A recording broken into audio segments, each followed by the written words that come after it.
Members and guests. The co-authors and I are very grateful for the honor of giving this History of Medicine and Surgery lecture. We also are grateful to Dr. Grace Rizicki, who's a member, for doing all the graphics on the slides, which her husband could not do as usual. And the abstract has information that was prepared before I went to the Mayo Clinic, and the number of Charlie Mayo's publications skyrocketed after I went. So the big question here is, how did a small private clinic at the time, excuse me, in southeastern Minnesota become so involved with one of the most distinguished surgical societies based in the American South?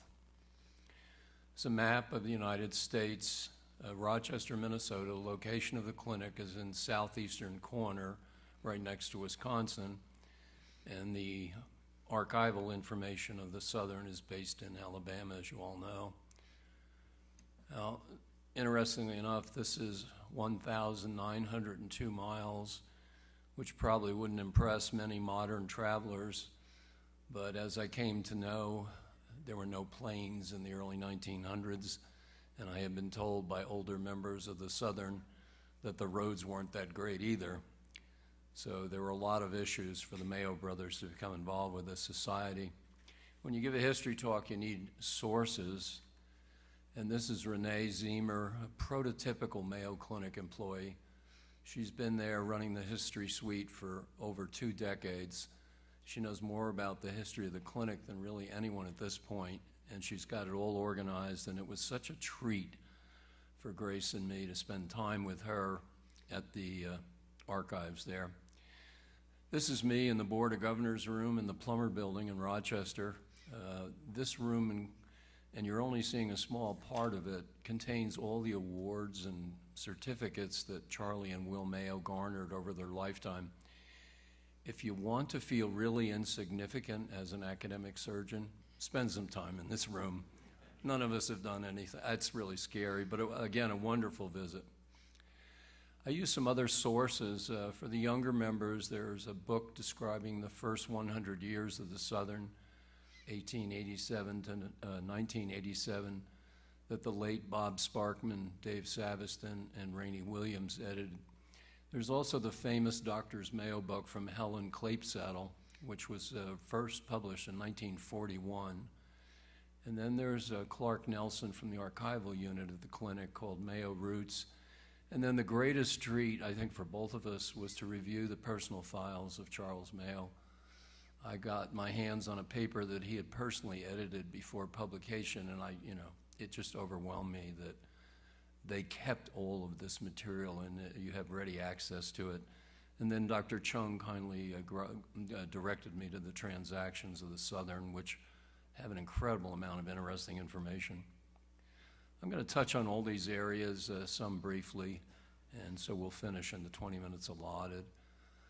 Everybody's heard of the Mayo Clinic. This is the starting point, and the center is William Worrell Mayo, who was an immigrant from England, probably 20 or 30 years before this, and was not a physician when he arrived in the United States. If I may read, he graduated from the Indiana Medical College in 1850. This college closed the same year, interestingly enough.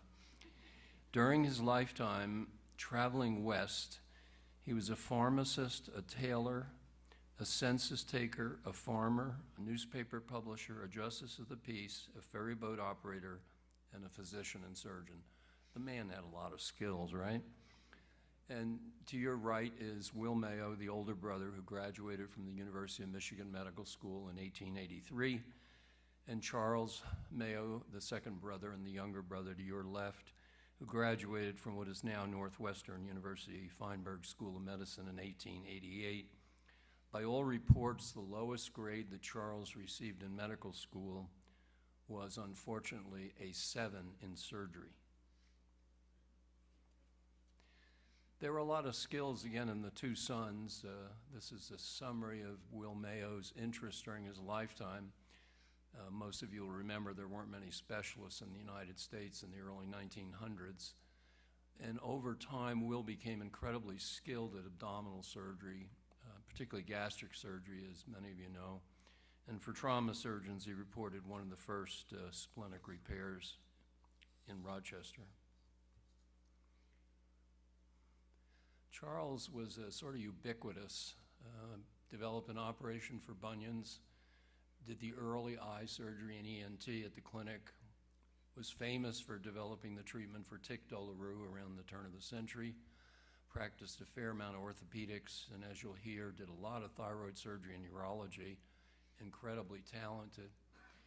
The younger members may not recognize the name at the top of the slide, but there were two Haggards who have been president of the Southern Surgical. The first president in 1887 to 1888, W.D. Haggard, and then his son, who was secretary from 1901 to 1916 and president in 1917. The reason I emphasize Dr. Haggard is both Renee Ziemer and I think that the reason the Mayo brothers became involved with the Southern was because Dr. Haggard and Charles Mayo were very close friends. How a surgeon in Nashville got to be friends with a surgeon in Rochester is unclear, but presumably through meetings like this. And Haggard, younger Haggard, described, Dr. Will is a wonderful surgeon. Dr. Charlie is a surgical wonder for his ability to figure out complex surgical problems. The brothers and father got to be very successful. They gradually added people to their practice in this small but growing town in southeastern Minnesota. And this is the so-called first Mayo Clinic building in 1914. It's developed into this. I hadn't been back for a while. I could not find my way. It was scary. I mean, it's like all centers that are successful. So this is the main center in Rochester, Minnesota. Population has doubled since I was a resident. This, of course, was the second clinic in Jacksonville, Florida. Interesting story, as many of you know, but they now have their own hospital, their own campus, a lovely campus, and are the most popular medical center in the state of Florida. And lastly, Scottsdale, Arizona, as with many other institutions migrating to the Southwest, now the most popular medical center in the state of Arizona. Clinic sees 1.2 million patients a year. There are 65,000 employees, 4,900 of them physicians and scientists. And just the top two numbers should interest you. Of people who visit a Mayo Clinic destination, 1/3 have complex or highly complex conditions, and nearly 90% who come to one of the clinics for a second opinion receive a new or refined diagnosis. So let me tell you a little bit about how this all started. Dr. Haggard, the senior, is to your left, and to your right is a picture from Helen Clapesaddle's book. Again, without explanation, Dr. Haggard is mentioned in 9 separate places in this book, but never once does it say that he's a dear friend of Charles. They just put the picture in and quote him on many occasions. So again, I'm assuming this is where it all started. It's really interesting to see a little bit more about this relationship. This is Charlie Mayo in Presbyterian Hospital in New York City, where he was admitted with abdominal pain. He was unfortunately misdiagnosed, had one abdominal operation, pain persisted, they reoperated. It was not the original diagnosis. And Will, hearing that his younger brother was in difficulty in New York City, had enough power in the Midwest to command an engine and a train to get to Chicago. And it's a story that's familiar to many Mayo trainees, but here was the telegraph on Christmas Day to Charlie Mayo at Columbia Presbyterian Hospital from the Haggards, which I thought was really interesting. They kept it in the Mayo files, and again, I'm assuming there was a very close relationship there. Now, we know for sure that Charlie Mayo is an active member. Here's his dues notice in 1922. Dues were $15. The thing that made me feel really good was if you look at the bottom, he didn't pay it the first time. And so I felt really okay about all the times that I've not paid my dues immediately. In the book at the time, the membership book, they didn't bother to put a street address. They just put Charles Mayo in Rochester, Minnesota. He joined in 1902. He was 37. First paper was presented 2 years later, and Will Mayo is the lead author, but as you'll hear, Will didn't go to the meeting, didn't present, and didn't show up for another 27 years. From 1904 to 1934, Charles Mayo presented 23 papers at this meeting in 31 years. I'm one of the older members, and I remember Bill Scott from Vanderbilt and Jim Hardy from Mississippi somehow always had a paper on at this meeting, and that's what this reminded me of for the older members. He was a member until he died in 1939. Now, there's some great correspondence, but this is from Alton Oxner, who was the new secretary of the Southern, writing to Charlie Mayo. "There's no member of the association who has thought more of than you, and I personally hope that you will come because I am anxious, because it is my first year as secretary, to make the meeting as enjoyable as possible." I thought that was a very humble statement, frankly. Next year, same people, Alton Oxner to Charlie Mayo, "I'm indeed sorry that you will not be able to attend because you always add a great deal to the meeting, and I know that your absence will be felt by all the members." On another note, in 1931, this surgeon from a very famous group in Richmond, Virginia, as you all know, said to Charlie, "I am writing to ask that you present the golf trophies at the annual dinner. Your speeches on such occasions have always been one of the main features of the entertainment." So evidently Charlie had a very good sense of humor from all reports. Interestingly enough, when the Southern was going to go to Augusta, many of you will remember Clifford Roberts, a somewhat controversial individual who kept the Masters tournament and the Masters Club from African Americans and women. And evidently he knew enough to butter up, if you will, to Dr. Charlie Mayo. And Charlie responded, "I think that you were very kind to send me a guest card. I do not play golf, but I've had to learn something of the games, as I am called on so many times to give prizes." Now, we all worry about transparency in the modern era with ourselves, our staff, our patients. And a lot of us like to keep things private as professionals, but just to give you an idea of what it was like at the time, this is from the Daily Mayo Clinic Bulletin. "Dr. Charles Mayo leaves Rochester tomorrow night for the East to present a paper, Gastric and Duodenal Ulcers, before the meeting of the Southern Surgical Association." Can you imagine if your medical center tried to do that today with all the airport professors in the room? It's incredible. Now, John Van Heerden and I were speaking on the phone, and we were just going over the presentation a little bit, and one of us came up with, well, how the hell did they get to all these meetings? Because, the Southern used to meet in New Orleans, Biloxi, Mississippi, St. Augustine, Florida. I mean, all over the South. We didn't have the rotation that we now have. And if you look carefully in the background, they're in a railroad station. And sure enough, in the Mayo Clinic Daily Bulletin, to help the airport professors of the time, was of course the bus train schedule from Rochester, Minnesota, all of it to really Chicago or Minneapolis, where they could catch trains to other cities. So they spent a lot of time in train stations and on trains to get to our meetings. Here are letters in preparation for the next meeting. The Louisville and Nashville out of New York and the Illinois Central out of Chicago operate through sleepers to Biloxi.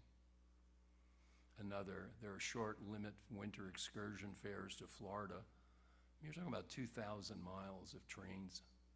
It's mind-boggling to all of us, I'm sure. And we're at the Homestead, and in 1933, the Homestead sent out a notice that announcing that, consistent with a slightly lower regular rate recently decided upon, the rate of $9 a day for all those attending the Southern will be reduced. I think we should show this to management at the Omni. Now, another thing that I really thought was interesting about Charles Mayo, who had a booming practice in Rochester, is that when he came back from a meeting, he sent notes like this to all his partners at the clinic and the Department of Surgery. And I just found this one fascinating. One of the interesting features of the meeting of the Southern was a moving picture by the president, Dr. Scott and White Clinic, Temple, Texas, which showed the use of an electrically heated knife for removal of the breast in cases of cancer. I also thought it was very gracious to mention the competitor. Dr. Crowell reported 4,700 cases of cancer from the Crowell Clinic. But we don't do this. I mean, I started doing it a little bit early in my career, and then, you know, you get busy, and, well, your partners will have to read the reports in the journals, I guess. So to get back to the academic side of Charles Mayo, these are the main topics of his 23 papers in 31 years. And they had a lot of numbers. And I remember, you know, Europe was fairly well developed, Germany, Switzerland, things like that. But the United States medical and surgical system was nowhere near that. And gallstones and liver, their first paper was 1,000 patients, and there were people who everywhere did not believe that this could be happening. How could two surgeons in rural Minnesota do this? And then Charles, over a couple of years, kept increasing the number of goiters he was writing about, and in 1907 presented a paper with 1,000 goiters. Really got a lot of people's attention. Both of them started attending more meetings, but clearly Charles was loyal to the Southern, and you can see the variety of topics that he discussed. There were also other interesting minor topics, if you will, including an interesting discussion of parathyroids, if Dr. Olson's in the room, and interesting comments about cancer. And then I tell you, I read this paper on preventive surgery, and it was bold and for the time, and he thought he could stop cancer and a few other things by certain operations. I'll quote a few words. This is from the original paper from the two brothers. In the 1,000 operations on the gallbladder, 15% involved the common duct. So I went to one of my textbooks, and of course it's still 10 to 12%. And this is in an era where record keeping, et cetera, was not ideal. I was really impressed with that. Another paper on goiter, particularly hyperthyroidism or Graves' disease, better judgment in selecting a favorable moment for operations with more careful preliminary preparation of the patient. That's important. And there were but 3 deaths in the next 40 operations for the disease. Now, Charles Mayo had a real advantage, right? The 4th partner at the Mayo Clinic in the original staff was Henry S. Plummer, widely regarded to be of genius capabilities. Came to the clinic in 1901. He developed the medical record system that is still in use at the clinic, and they have a number of how many charts they've lost in 100 and some odd years. He designed the building that I illustrated for you, and he designed the Plummer Building named after him in 1928, which is a national landmark. In his spare time, he studied patients with goiters, and these are the 2 really famous papers that he wrote in the early 1900s, one comparing Graves to multinodular goiter, if you will, and then, of course, his most famous contribution, the medical literature, administering iodine to patients prior to surgery for exophthalmic goiter. Here's a paper Charles Mayo wrote on gastroduodenal surgery. As the years have passed, it has been shown that gastroenterostomy, a common operation for duodenal ulcers at the time, as you all know, does not always cure ulcers, and that gastric ulcers are dangerous, some of them apparently developing into cancer. And finally, I thought this was really interesting. This is in a paper on cancer of the colon. The surgical treatment of cancer is now much more effective than it was 20 years ago. Look at the date. The operations are much more thorough, and fixed and locally advanced growths involving the primary and secondary lymphatics and those with contact growths or metastasis are treated by radiation. I simply had no idea they were that wise to the effects of radiation. I think the involvement of the clinic in the Southern Surgical reached its peak, if you will, at the 1931 meeting at the Greenbrier Hotel in White Sulphur Springs. The president, Hugh Trout, is from Roanoke. His grandson, of course, is a member, now retired in the state of Washington, and he wrote to me reams about his grandfather's relationship with Charlie Mayo. I didn't know that Mayo would get off the phone in Roanoke, spend the night overnight at the Trout home, and then Dr. Trout and Dr. Mayo would drive up over that wonderful road. 12% of the program that year of the Southern Surgical at the Greenbrier was for Mayo Clinic surgeons. Will Mayo appeared at the Southern for the first time ever. He was an invited speaker and gave a talk called An Appreciation of Southern Surgical Association Leaders. Charlie was there presenting his paper on peristaltic activity and was obviously a member of the Southern. Fred Rankin, a president of the Southern that I'll speak to you about in just a minute, was also a member and presented. J.D. Pemberton, whose grandson was my intern when I was a chief resident and who just retired, spoke on cardiac features of goiter. He was a member. And I had the privilege of meeting Waltman Walters before he died. He was the son-in-law of Will Mayo and famed at the time for resection of the bile ducts and biliary tract tumors. And he was also a member of the Southern. So a fair amount of interest in the clinic was present a long, long time ago. Brief comment about Will Mayo, the older brother. His invited address was an appreciation of leadership of the Southern Surgical Association. It is an incredibly gracious talk. He knew everybody in American surgery by this point. He knew many of them personally. He knew of their skills as surgeons, and I'd recommend you read it if you're interested in surgical history. Evidently, the talk was so well appreciated that the next day the Southern decided to make him an honorary member. He gave another talk, and it's published. And again, very, very good read if you have an interest in these kind of activities. We've had 3 presidents who were from the Mayo Clinic who became presidents of the Southern Surgical. Fred Rankin is one of the most interesting individuals in the history of the Mayo Clinic. He was the 50th president of the Southern in the years that are listed. He was a son-in-law of Charles Mayo. You'll notice that his time at the Mayo Clinic as an attending was only 6.5 years. And when you read between the lines, he didn't get along with his father-in-law perfectly well. And his impatience with the regimentation necessary in a large institution like the Mayo Clinic led to him either resigning or being dismissed by Will Mayo.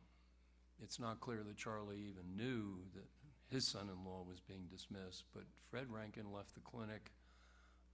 If you read, there's a book about Mayo Clinic surgeons that a lot of us have read. It's fascinating to read about this controversy because Mayo does not like controversy. You know, they're a very clean white clinic, and boy, you know. Fred Rankin was a major in World War I, commanded in a military hospital in France. As World War II came about at the age of 55, he rejoined the military as a colonel, became the senior consultant to American medical forces in World War II, was promoted to brigadier general and received the Distinguished Service Award to non-combatants. So he had a very illustrious career. And during my residency training in Rochester, I know I used a Rankin clamp. And I called John Van Heerden to verify that, and he said, yes, you did. Bob Coffey was known to me. He was the 80th president of the Southern in the years listed. He was a general surgeon aboard the USS Iowa and treated President Roosevelt on the way to Tehran Conference. Immediately after returning from the war, he became chair at Georgetown University. For 22 years, I overlapped with 3 years. Bob Coffey wrote my letters to get into Georgetown Med School through a family connection. He modernized Georgetown. He increased the number of surgical residents, he increased the length of the residency, increased the number of affiliates. And because the DC General Hospital, now closed, was not open to residents at Howard University, he opened it to residents at Howard, and one of them happened to be LaSalle Lafall, who became president of the college in 1995. Dr. Coffey also trained Kathy Anderson, the first female president of the American College of Surgeons, and was responsible with Bob Lee for the so-called Georgetown Prep. Remember all that? Where you didn't have to give all those meds, you just gave them some Inderol over the weekend and operated Monday. Had great results, I'd used it, and that was in 1972 and 81 at papers at this meeting. Finally, George Jordan, one of my mentors when I was at Baylor, was the 97th president. Probably Mike DeBakey's best recruit after Mike left New Orleans and came to Houston. Dr. Jordan devoted his life to Baylor Department of Surgery and Dr. DeBakey until 1994. He was the chief of staff at Bentob General Hospital, now Bentob Hospital, for 22 years. Look at this career. American Board of Surgery, RRC, chair of the Board of Governors, a regent, president of the Houston Surgical, the Texas Surgical Society for Surgery of the Alimentary Tract, and he's the only president, to my knowledge, in the history of American surgery to be president of the Southern Surgical and the Western Surgical in the same year. I mean, who did that? Come on. He's also responsible for editing The Surgical Diseases of the Pancreas with the late John Howard from Toledo. And he helped revivify pyloric exclusion, as all of you know, for trauma. The Shipley Award is one of the treasured awards to new members of the association. On final count, 11% of all the Shipley Award winners have some affiliation with the Mayo Clinic. John Kirkland, all of you know, won the award 2 years after he left the clinic and went to, University of Alabama. George Hollenbeck was recruited by Dr. Kirkland, and 2 years after he left Rochester, won for his paper on proximal gastric vagotomy.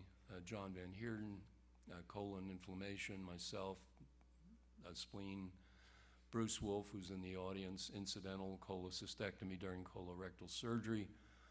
Bruce, as some of you know, is from one of the most famous surgical families in all of Georgia, from Columbus. Father was a surgeon in World War II, wrote the best paper probably ever on small bowel injuries, and all three sons became surgeons. John Pemberton, again, who just retired, became a colorectal surgeon and 1 year for the ileal pouch. And Nancy had several excellent papers as a new member. One was on retroperitoneal adrenalectomy, which she was kind enough to teach me. And then, of course, she did all the research recently on who was Dr. Shipley. We did a survey to Southern Surgical Association members. I'm sure many of you received it from Kate in October of this year. It simply asked if you've ever served on the staff of one of the clinics, or if you graduated from the Mayo Med School or did your residency or fellowship, just email me. I didn't know what to expect from this. I mean, surgeons don't read their mail. A lot of them don't answer their email. I got just a flurry of incredible emails, some from people who had never trained at the clinic but had a clinic story. It was wonderful. I could spend an hour, but I have a few vignettes that I'll give you. Looking at the survey, I was a little shocked. Does this mean that with only 3% of our current members or senior members from the clinic that the relationship is going away? I don't know. I've never really counted how many of my peers and predecessors from the clinic are still active in the Southern. I thought it would be more. My wife reassured me, that's fine, David. Don't worry about it. So let me just finish up with a few vignettes. Hiram Polk was kind enough to tell me in 1964 he had a job interview at the Mayo but didn't take it. Mike Rowe from Chattanooga said, I never trained at Mayo, but I did go up there to learn endocrine surgery and spent 4 months with John Van Heerden and Clive Grant. Raleigh White was incredible. He was born at the Mayo Clinic. His father helped found the Scott and White Clinic. And the Scott and White Clinic, as many of you know, is one of about 6 or 7 clinics around the United States that are Mayo model. Absolutely Mayo model, at least until recently. Hugh Trout, again, his grandfather was a president, and he hosted Charles Mayo routinely before meetings in Hot Springs. Mark Catlick sent me an article from Jax about Dr. Harold Foss, who I did not know, who was the famous surgeon who helped found and develop the Geisinger Clinic, one of the most successful private clinics in Pennsylvania. And Ann Rizzo, whom you heard from yesterday, sent me pictures and documentation that Charles Mayo's sons, who became surgeons, were sent for their internship to the Guthrie Clinic, also in Pennsylvania, and again, one of the most successful private Mayo-like clinics in the United States. This is Dr. Foss, wonderful story about his surgical skills. He was like a Rembrandt of other activities as well, and helped Geisinger really progress. This is Charlie Mayo, with his son, Dr. Charles W. Mayo, 1926. His son is an intern at the Guthrie Clinic rather than at the Mayo Clinic, which I just found really fascinating. So the relationship between the Mayo Clinic, Charles Mayo first became a member in 1902, and the Southern Surgical Association is now nearly 120 years old. And this is truly an enduring legacy. And on behalf of the two thorns and a rose between them, we are really grateful for the honor of delivering this scholarship lecture. Thank you.